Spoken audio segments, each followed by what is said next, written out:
کہ یہ کہنا تو مشکل ہے کہ یہ پری پلان تھا. سازشی تھیوریاں میں ان کے اوپر اتنی آسانی سے یقین نہیں کرتا. ہندوستان اور اسرائیل کا جو گٹھ جوڑ ہے جو نظریاتی سطح کے اوپر بھی ہے. ہندوستان میں بڑے میں دیکھ رہا تھا کہ وہاں کے تجزیہ نگار اور جو سیکیورٹی پہ لکھتے ہیں وہ بھی بالکل طوطا چشم واقع ہوئے ہیں. ہمارا تو کوئی تعلق ہی نہیں تھا ایران کے ساتھ. ہم تو کوئی دوست ہی نہیں تھے. غضب للحق جو ہے وہ ضروری کیا ناگزیر ہو چکا تھا. خاص پاکستان میں نہ پاکستان کے عوام بلکہ ریاست کے اندر بھی کوئی نہیں چاہتا کہ افغانستان کے ساتھ جنگ ہو.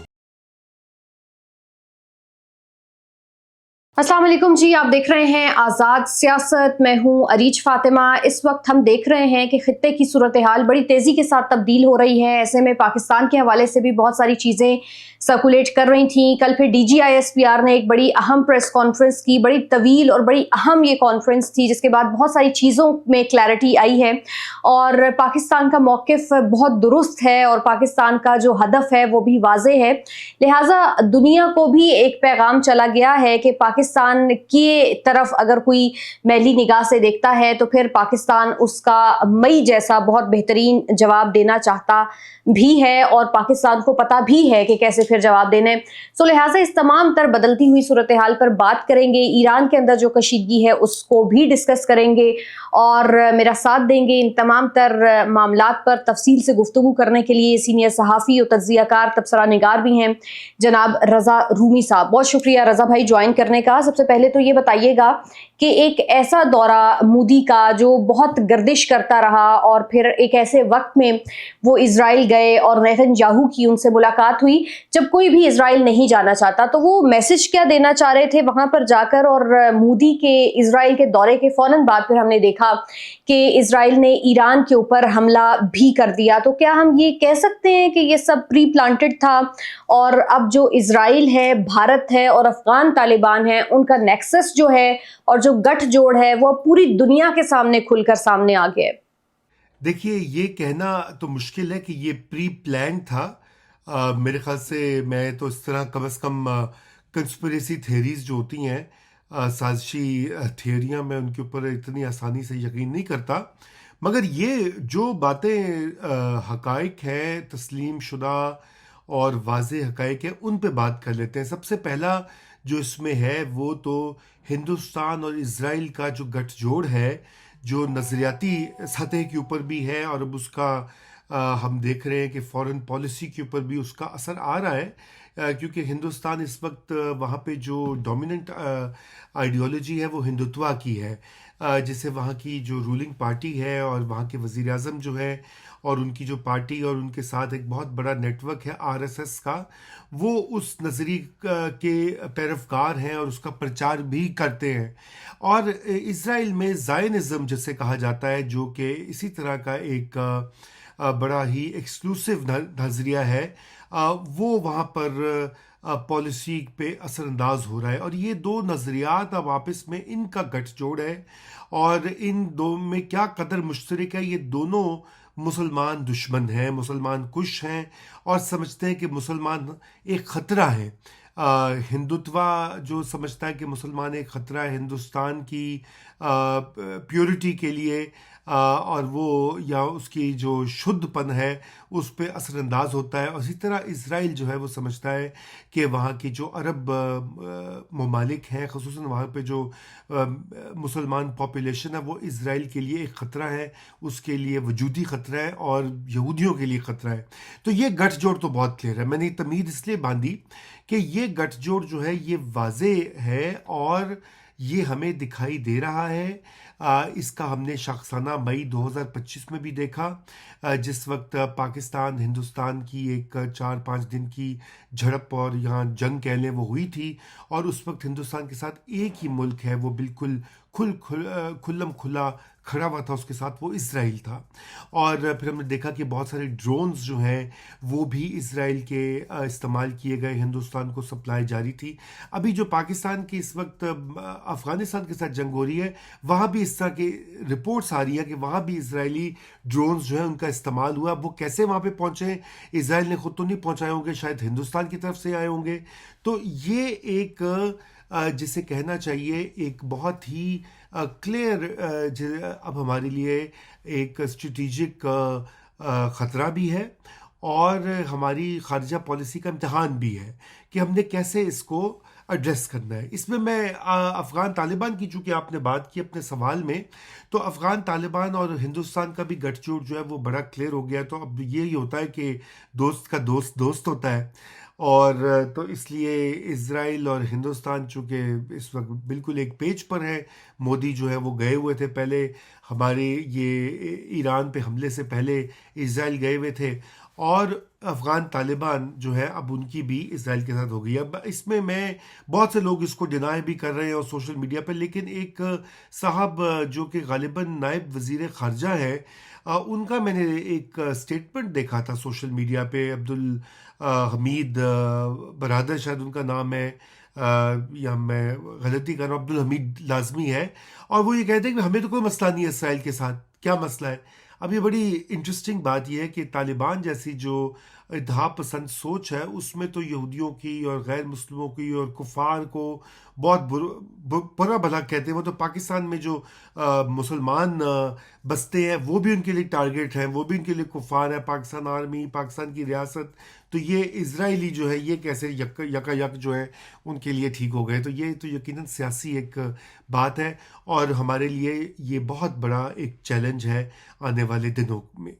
اچھا، جون 2025 میں بھی ایران پر جو اسرائیلی حملے کے دوران بہت ساری چیزیں سامنے آئی تھیں، اس میں کہا جا رہا تھا یا الزام لگایا جا رہا تھا کہ بھارت نے مبینہ طور کے اوپر اسرائیل کو بہت ساری معلومات فراہم کی ہیں، اس میں ٹیکنالوجی کے میدان کے اندر بھی اور باقی بھی انفارمیشن کے حوالے سے بہت ساری چیزیں فراہم کرتا رہا ہے، اور چابہار بندرگاہ سے وابستہ افراد کے کردار کا ذکر بھی اس میں ہے۔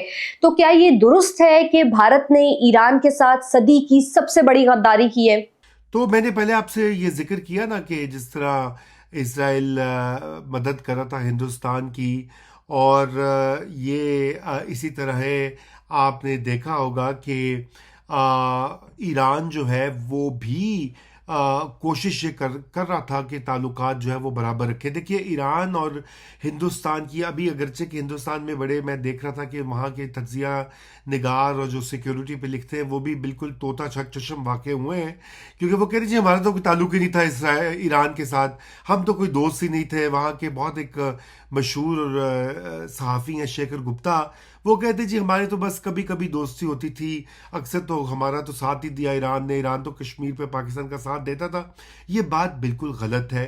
ایران اور ہندوستان کے تعلقات بڑے پرانے ہیں، اور ان کے ساتھ اس لیول پہ تعلقات ہیں۔ ایک تو یہ کہ ایران سے تیل لیتا رہا ہے انڈیا، اگر آپ کو یاد ہو، پھر چابہار جو بندرگاہ ہے اس میں انڈیا نے اپنے پیسے لگائے، ملینز آف ڈالرز خرچ کیے، کیونکہ آئیڈیا یہ تھا کہ ایک متبادل روٹ جو چاہیے تھا افغانستان کے لیے انڈیا کو، تو وہ پھر ایران کے ساتھ مل کر اس بندرگاہ کو ڈیولپ کیا گیا۔ ابھی اسرائیل نے یا امریکہ نے اس کو بھی نشانہ بنا دیا ہے، چابہار کی بندرگاہ کو۔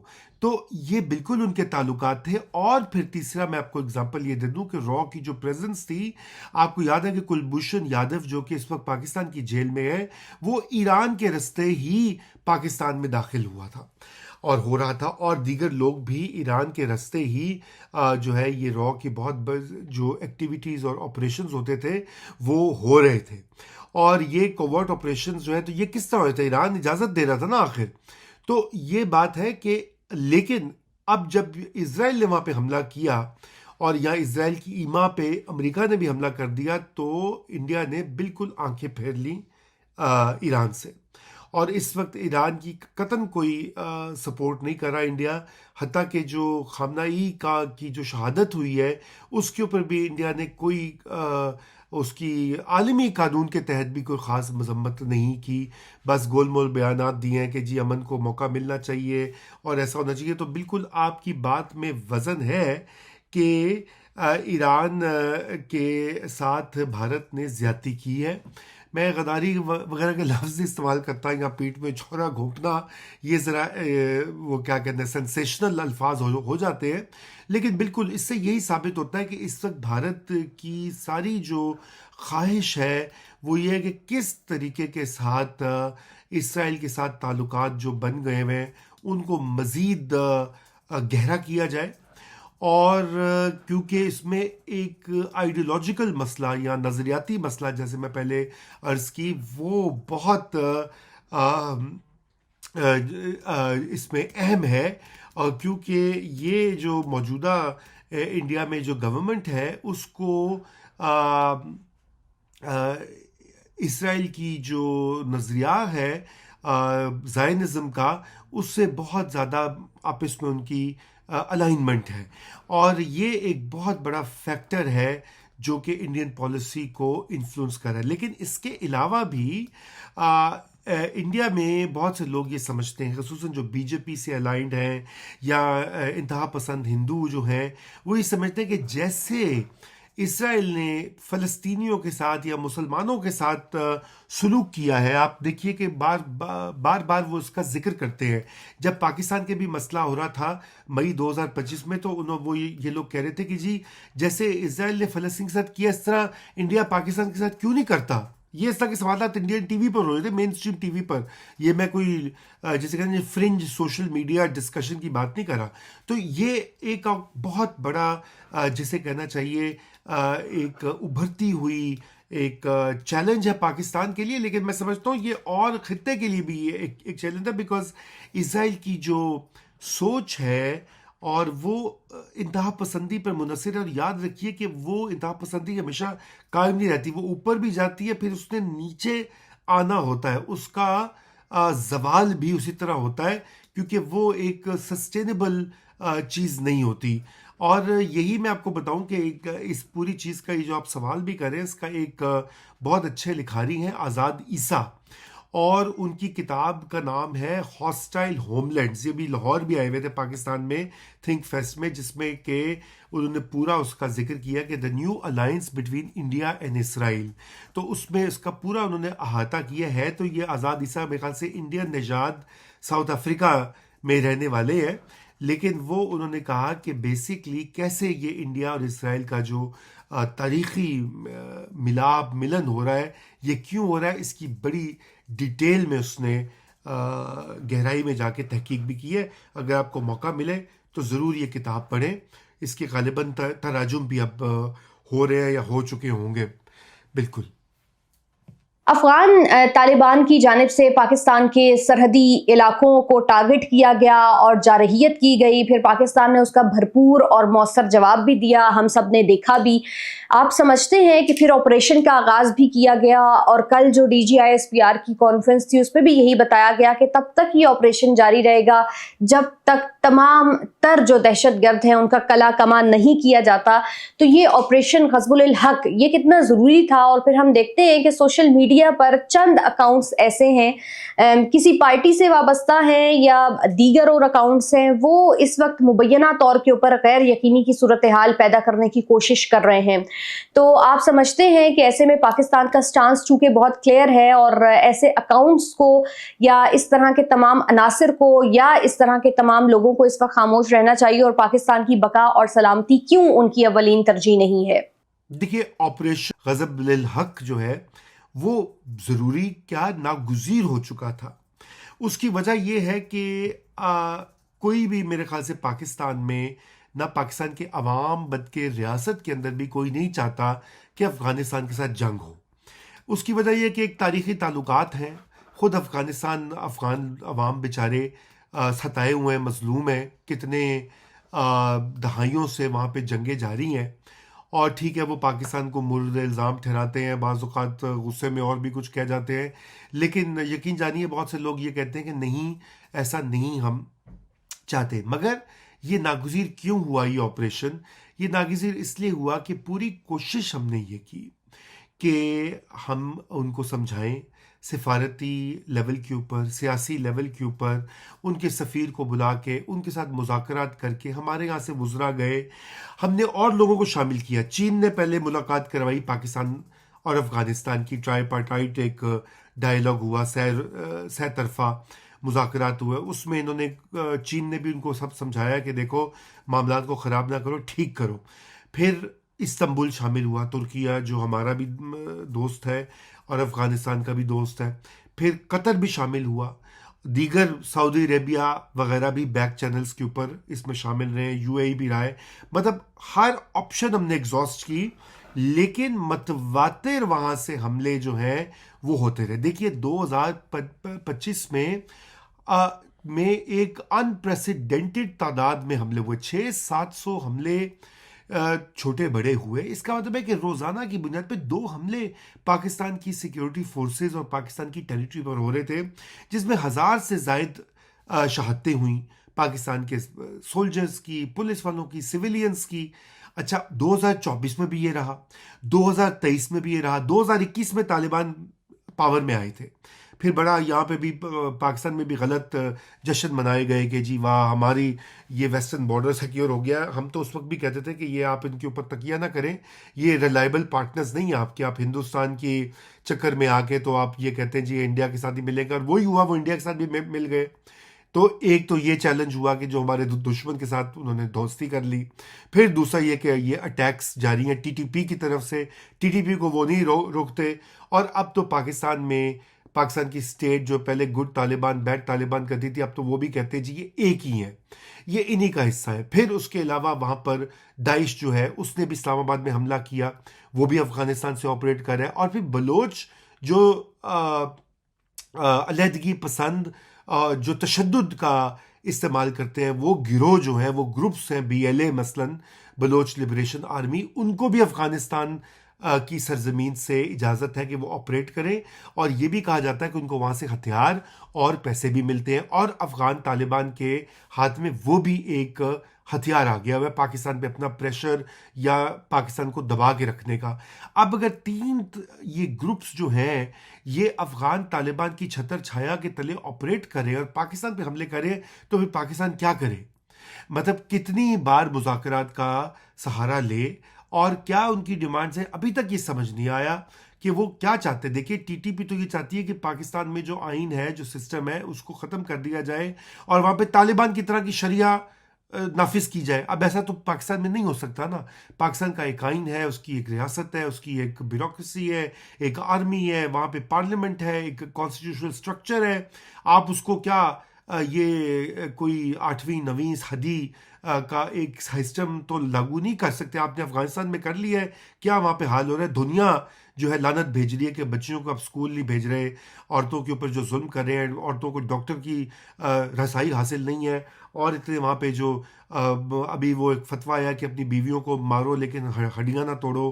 مطلب عجیب و غریب آپ باتیں کریں. آپ چاہتے ہیں پاکستان میں یہ پاکستان یہ ہونے دیں گے؟ بالکل بھی نہیں ہونے دیں گے.